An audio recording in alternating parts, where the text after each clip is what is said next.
Alrighty, today we're going to be working on the claas more and putting it back together. But before I put it together, I just kind of wanted to show y'all why I had to get a new pulley.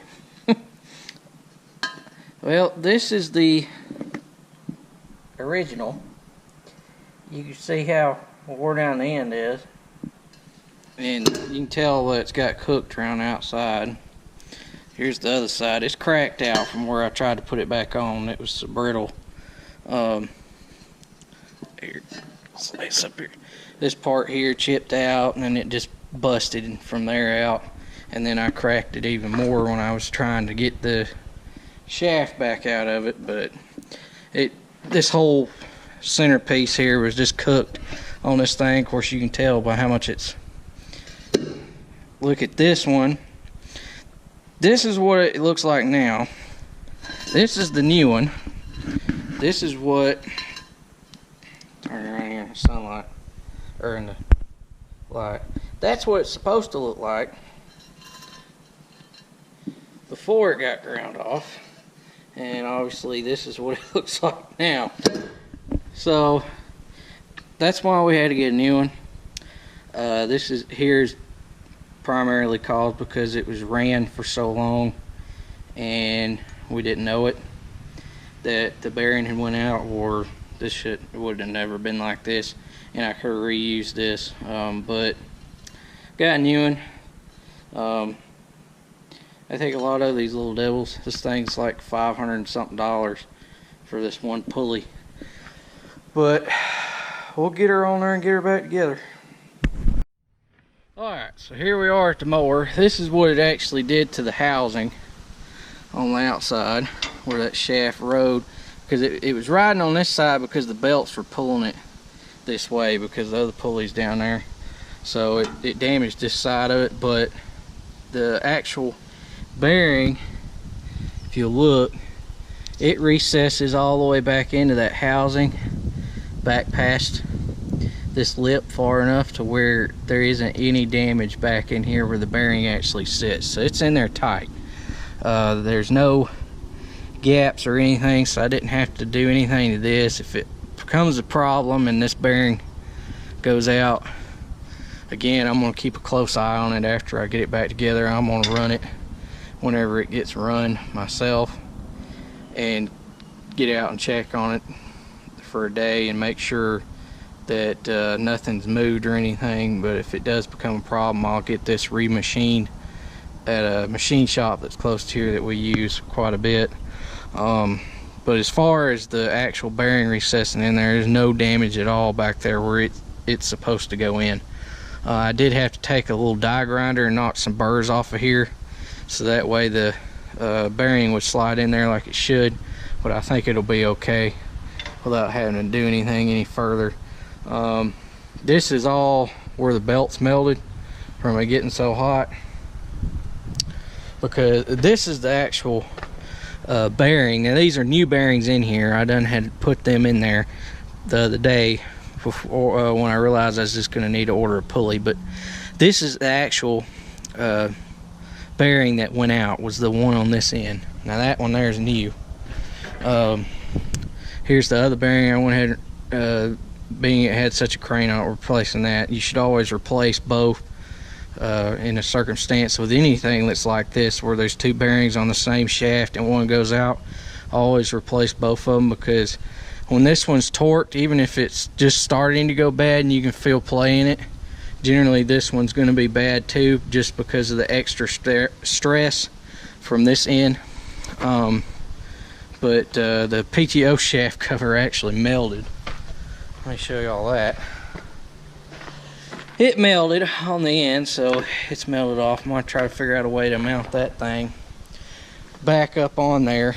I'll probably try to find a big clamp and just clamp it back down, because that thing's plenty long enough probably to get back there. When I took it off, it did. This is all melted rubber from the belts. I mean, you can see it needs cleaning off.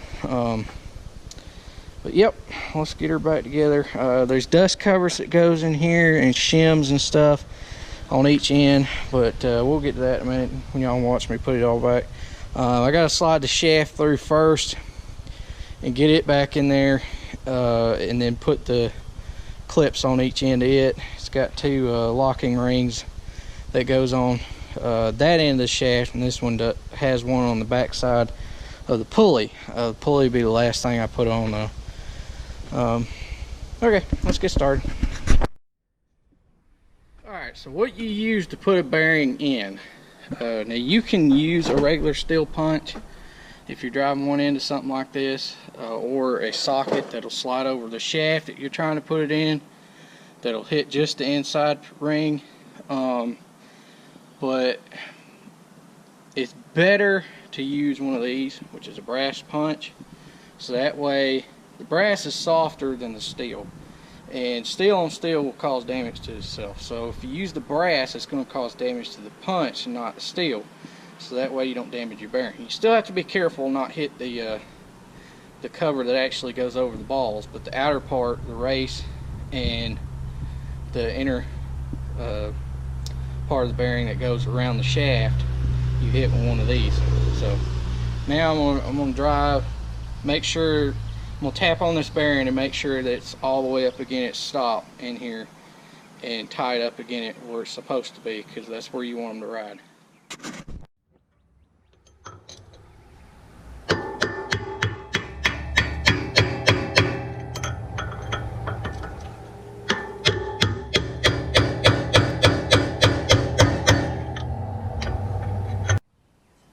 Alright, now slide the dust cover in, put the shims back on, it goes in there, then we're going to put the lock ring on. Now if you don't drive it out far enough, you just take them back out and tap it back in a little further. There we go. It's got that one on. Now, I'm going to take the blow hammer, smack it a time or two, and make sure that shaft's in there tight up against those shims. Alright, got the pulley back on. It gave me a little bit of trouble, and I'm going to tell y'all why. I wound up and I pressed this on. I took it back out and I pressed it on because when you drive this in, if you push the bearings in, that's why I did it with the pulley off, because it's aggravating. When you push the bearings in, there's a in there is like a little lip that catches that bearing to keep it from going back any further. Okay, well there's nothing to keep it from coming back this way. So when you're driving this bearing in, it comes back this way. Alright, well I got both the bearings in earlier. Well, then when you try to put the pulley on, the pulley's tied around the shaft too. It drives the shaft back out the other side, and there's no way to stop it, because there's no lock ring or anything on this side behind the bearing. So the shaft just pushes back through the other way.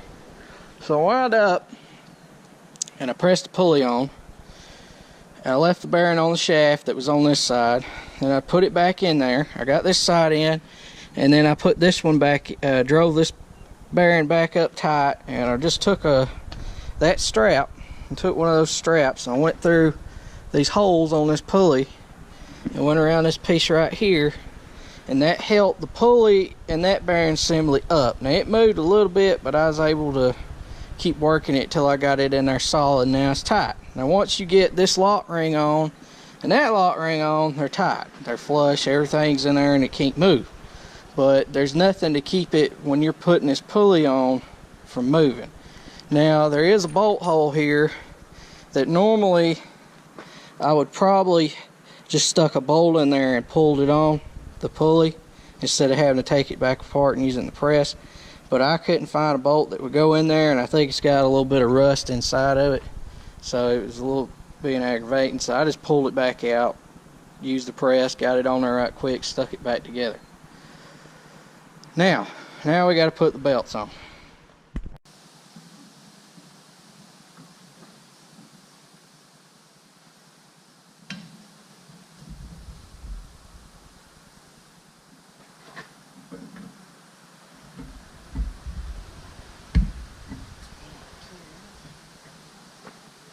it on there? Yeah. Good job. Glad you did that for me because I couldn't do it. Okay. So to tighten these belts on these clouses, the way you do them is you got this little handle right here. And you just turn it until basically you can't turn it no more. They've got a spring down here. Okay, that. But don't put no tools on it or nothing like that. You just turn it by hand and that's it. Or until it gets pretty hard to turn. And then they'll be tight. I've got them on there. They're good tight. They're not gonna, I don't think they'll go anywhere. They'll probably loosen up a little bit after we run them for a little while, and I'll have to tighten them up some more. But all right, so now we gotta put the drive shaft back on, get it hooked back up and on there.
Let's got it back together. The grinding sound, if you heard that in the video, was this cover rubbing on this wheel right here. I pulled it back. It's been whopped a few times where somebody's let it down, not supposed to, and it grabbed, hung on the ground. Now, what I mean by that, let me walk around here and show y'all. These mowers, you do not pick up and let down by the 3-point. You pick them up just by the spool valve hydraulics. You set these, you let the mower all the way down on the ground where it's flat, okay? Then you pick your lift up and put the mower in the float position until this pin lines up with this red line that's right here. And at that point, your shaft's always level there, and you run it at that height. Then you work it off of the cylinder. You pick the blower up and down just off the cylinder. You don't have to raise the 3-point, nothing. And that's how you run these. Because normally on a lot of mowers it would just flip up the end. Well, the way it picks this up is this slot is designed for this pin to travel in, and when it gets down to here, when you hit the hydraulics, it picks this end up first and it catches and it'll pick it up level. It doesn't have one of those things like the Coon has, that's a steel bar that flops up and down right here that's attached to a rope when you fold it up. It's got that instead, which requires nothing. You just don't pick up the lift. That's it. It works perfect. It's plenty high enough when you pick it up and everything. I don't know, but some people around here, not mentioning any names, I'm a little bit teed off at right now, can never leave this lift alone. They're stuck in their old ways and they will not leave it alone. They pick it up and down and move it around, and you're not supposed to. And this tractor, this lift jumps up and down, bounces back and forth, and if you don't pay attention and watch it, I can generally feel it doing it, but if you don't watch it, it'll do it. And I got a feeling that's what's caused this to happen. But thanks for watching. Please comment, rate, and subscribe. I don't know when we'll get to try this thing, hopefully in a week. This morning last night I checked the weather, and the lowest percentage chance was 40%. Other than that, for I think it was 1 or 2 days, every other day was 50, 60, 70, and 80 for the next 7 days. Or maybe 10 days. I got up this morning and looked, and every day had dropped to 20 after today. And just out of curiosity, We'll take just a second. This is how screwy the weather forecast is, that they never get right. I can understand the day of maybe changing, but the entire outlook that you have. Now listen to this. They've now changed it from this morning. Tomorrow was supposed to be 20. Just from this morning. Now they've changed it to 80. Thursday 20, Friday 20, Saturday 50. By the time tomorrow gets here, there's no telling what the stupid thing will be. So that's my gripe with the weather forecast. If y'all was wondering the other day when I was getting so upset, it changes every day. When you have a 5-day outlook, it should stay somewhat close to what it was. It went from tomorrow being 80% chance of rain last night to saying 20 this morning, and now they're back to, or no, it was 50 last night, 20 this morning, now it's back to 80. Crazy. See y'all later.